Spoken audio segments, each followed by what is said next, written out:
कहानी की शुरुआत में ही हम मुंबई पुलिस कमिश्नर प्रकाश राठौर को देखते हैं, जो कि बीच के सामने बैठे हुए थे और अपने रिटायरमेंट के बारे में सोचते हैं। और वो उनके जिंदगी के सबसे चैलेंजिंग कुछ केसेस के बीच एक केस के बारे में सोचते हैं, जो कि वो जिंदगी में कभी नहीं भूलेंगे। और इसके बाद ही हम उसी केस के बारे में देखते हैं। सबसे पहले हम एक अनजान बेनाम आदमी को देखते हैं, जो कि एक ट्रैवल बैग कैरी कर रहे थे। और फिर वो मुंबई के एक पुलिस स्टेशन आते हैं और वहाँ पर कुछ कंप्लेन लिखवाने वाले थे। और इसी दौरान ही वो पुलिस स्टेशन के बाथरूम जाते हैं और वहाँ पर अपना वो बैग एक जगह पर छुपा कर रख कर पुलिस स्टेशन से बाहर निकल आते हैं। और इसके बाद ही वक्त बीतता जाता है और हम देखते हैं कि पुलिस कमिश्नर प्रकाश राठौर अपने ऑफिस में काम कर रहे थे और उनके बाकी सारे कलीग्स भी अपने अपने तरह काम कर रहे थे। और दूसरी तरफ वही बेनाम आदमी एक अंडर कंस्ट्रक्शन साइट जाते हैं, जहाँ पर उनका पूरा सेटअप तैयार था। और इसके बाद ही वो सबसे पहले कमिश्नर प्रकाश राठौर को कॉल करते हैं और अपनी पूरे टीम को 15 मिनट में तैयार होने के लिए कहते हैं, क्योंकि इसके बाद अगला कॉल वो 15 मिनट बाद करेंगे। और उनके कॉल को इग्नोर करने के लिए भी मना किया जाता है, क्योंकि ये मुंबई के लोगों की जिंदगी का सवाल था।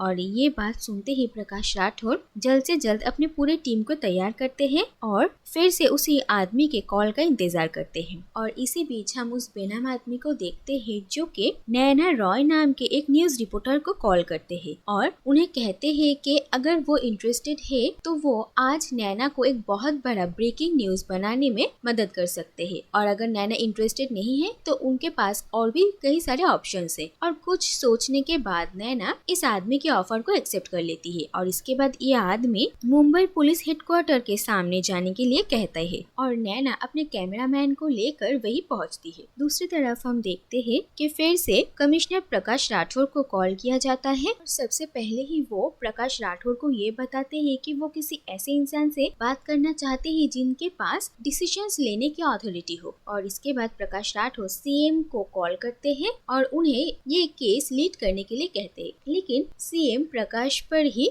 भरोसा करते हैं और उन्हें वो सारी अथॉरिटी देते हैं जो कि उन्हें जरूरत थी। और वो कहते हैं कि मुंबई के 5 अलग अलग जगहों पर उन्होंने बॉम्ब रखा है और अगर वो लोग चाहते हैं कि वो इन सारे बॉम्ब्स के लोकेशन उन लोगों को बता दे तो फिर उन्हें उनके कहने के मुताबिक ही काम करना पड़ेगा। और इसके बाद वो बेनाम आदमी 4 लोगों के नाम बताते हैं जो कि आतंकवादी है और वो इस वक्त जेल में है और उन्हें छुड़ा कर इस बेनाम आदमी के ही कहे हुए जगह पर लेकर आना पड़ेगा। और ये बात सुनकर प्रकाश राठौर और बाकी सब सोच में पड़ जाते हैं। और इसके बाद वो बेनाम आदमी उन लोगों को यकीन दिलवाने के लिए पुलिस स्टेशन में रखे हुए बॉम्ब के लोकेशन के बारे में बता देते हैं। और ये police station Mumbai police headquarters के ऑपोजिट साइड में ही था। और इसके बाद ही वहाँ पर अफरा तफरी मच जाती है और सभी पुलिस स्टेशन में बॉम्ब ढूंढने लगते हैं। और आखिर बात बहुत मुश्किलों के बाद उन्हें बॉम्ब मिल जाता है, जिससे कि सबको यकीन हो जाता है कि ये आदमी बिल्कुल भी झूठ नहीं बोल रहा है। और इसके बाद सभी इस आदमी को सीरियसली लेना शुरू करते हैं और अपनी डिमांड सामने रखने के बाद वो बेनाम आदमी उन लोगों को डिसीजन लेने के लिए थोड़ी देर का वक्त देते हैं। और इसी बीच में ही प्रकाश राठौर सीएम से बात करते हैं और क्या करना चाहिए इसके बारे में सोचते हैं। दूसरी तरफ पुलिस ऑफिसर्स इधर उधर सभी छोटे बड़े क्रिमिनल्स को पकड़ के ढूंढ कर इस आदमी के बारे में पता लगाने की कोशिश करते हैं। और ये आदमी जो बार बार कॉल कर रहा था उससे उसके लोकेशन के बारे में पता लगाने की कोशिश किया जा रहा था, लेकिन वो लोग नाकाम हो रहे थे, क्योंकि ये आदमी अलग अलग सिम कार्ड से कॉल कर रहा था और वो ऐसे टेक्नोलॉजी का इस्तेमाल कर रहे थे जिससे कि उनका लोकेशन एक साथ बहुत सारी जगहों का दिखाया जा रहा था। और इस आदमी का एग्जैक्ट लोकेशन पता करने के लिए उन लोगों को किसी एक्सपर्ट की जरूरत पड़ेगी और प्रकाश राठौर ऐसे ही किसी को ढूंढ कर लाने के लिए कहते हैं। और दूसरी तरफ वो लोग अच्छे से ये भी छानबीन करते हैं कि आखिर ये जो 4 लोगों को जेल से छुड़ाने के लिए कहा गया है, इन लोगों ने एग्जैक्ट क्या क्राइम किया था। और सारी डिटेल्स डिटेल्स देखने के बाद पुलिस फोर्स को एक ऐसे आदमी के बारे में पता चलता है जिनके बारे में कोई भी डिटेल्स नहीं है। उन्होंने हमेशा अपनी आइडेंटिटी छुपा कर काम किया है और उन्हें लगता है कि यही आदमी इन चारों लोगों को छुड़ाने के लिए आए हैं। लेकिन उन लोगों के पास सोचने का ज्यादा वक्त नहीं था और ना चाहते हुए भी उन लोगों को इस बेनाम आदमी के कंडीशंस मानने ही पड़ते हैं। और इसके बाद ऑफिसर आरिफ और जय को इन चारों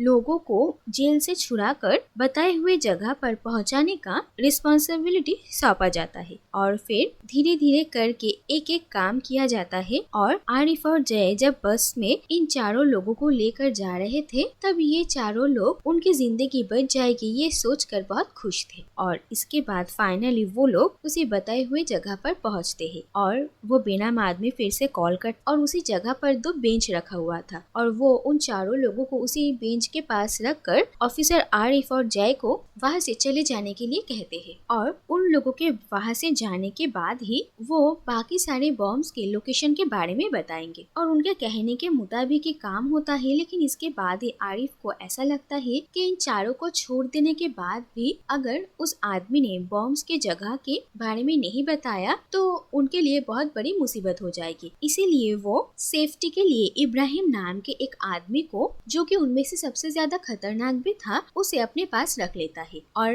बॉम्ब्स के लोकेशन के बारे में बताने के बाद ही वो इब्राहिम को छोड़ेगा। और इसके बाद आरिफ और जय इब्राहिम को लेकर वहाँ से जाने लगते हैं और बाकी तीनों लोग उसी बेंच के सामने खड़े होते हैं। और फिर तभी बेंच के नीचे से एक फोन का रिंग होने का आवाज आता है और वो लोग जब उस फोन को लेकर कॉल रिसीव करते हैं और उसके बाद ही वहाँ पर बहुत बड़ा एक्सप्लोजन होता है जिससे कि उन तीनों लोगों की ही वही बड़ी मौत हो जाती है। और ये हादसा देखकर आरिफ और जय दंग रह जाते हैं। फिर प्रकाश राठौड़ आरिफ को कॉल करते हैं और वहाँ पर क्या हो रहा है इसके बारे में पूछते हैं और आरिफ सब कुछ बताते हैं, जो सुनकर प्रकाश राठौड़ भी हैरान हो जाते हैं। इसके बाद वो बेनाम आदमी प्रकाश राठौड़ को कहते हैं कि उन्होंने इन चारों लोगों को छुड़ाकर आजाद करने के लिए नहीं बल्कि इन चारों को मारने के लिए ये प्लानिंग बनाया था और उनके इन सारे कामों के बारे में पुलिस फोर्स समझ नहीं पा रही थी। और उनसे पूछा जाता है कि आखिर वो कौन है और ये सब कुछ क्यों कर रहे हैं। और फिर वो बेनाम आदमी कहते हैं कि वो एक आम आदमी है जो कि घर से निकलने से डरते हैं, बस ट्रेन में सफर करने से डरते हैं, क्योंकि ऐसे ही कुछ आतंकवादी उन लोगों के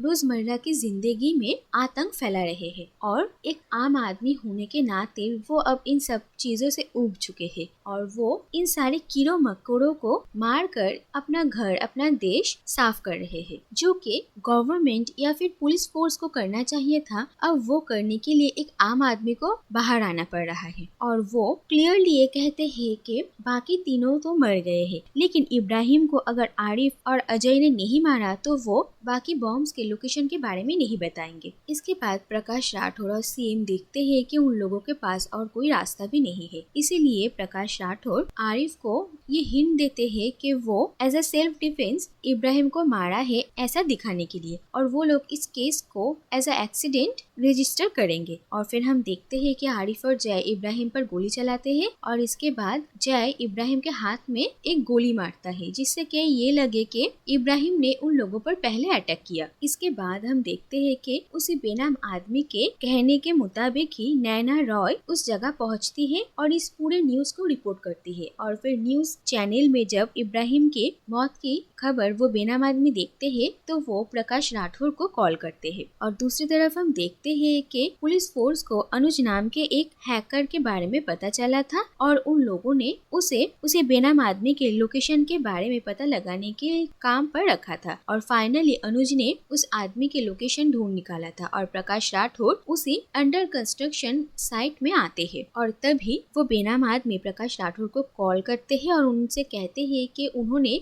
मुंबई के और किसी भी जगह पर बॉम्ब प्लांट नहीं किया है। और प्रकाश राठौड़ कहते हैं कि उन्हें ये पहले से ही पता था। और इसके बाद हम देखते हैं कि वो बेनाम आदमी जल्द से जल्द सारे सबूत मिटाकर वहाँ से निकल आते हैं और तभी प्रकाश राठौड़ के साथ उनकी मुलाकात होती है, लेकिन वो उन्हें देखकर डरते नहीं बल्कि लड़के उनके पास से गुजर रहे थे और तभी प्रकाश राठौर उनसे टाइम पूछते हैं और इसी दौरान उन लोगों की बातचीत होती है और प्रकाश राठौर उन्हें अपना नाम बताते हैं और वो आदमी भी प्रकाश राठौर को अपना नाम बताते हैं। लेकिन प्रकाश राठौर ये कहते हैं कि वो कभी भी उस आदमी का नाम किसी और को नहीं बताएंगे, क्योंकि लोग किसी इंसान के नाम में भी उसका रिलीजन ढूंढ लेते हैं और वो ऐसा होने देना नहीं चाहते थे। और पुलिस कमिश्नर प्रकाश राठौर ये कहते हैं कि ये केस कभी भी रजिस्टर नहीं हुआ और इस केस के साथ जो लोग जुड़े हुए थे उनके अलावा इसके बारे में और किसी को भी पता नहीं है। और वो ये भी कहते हैं कि जो कुछ भी उस आदमी ने किया और जो कुछ भी हुआ वो मोरली करेक्ट है या नहीं ये तो नहीं पता, लेकिन जो हुआ वो अच्छे के लिए ही हुआ।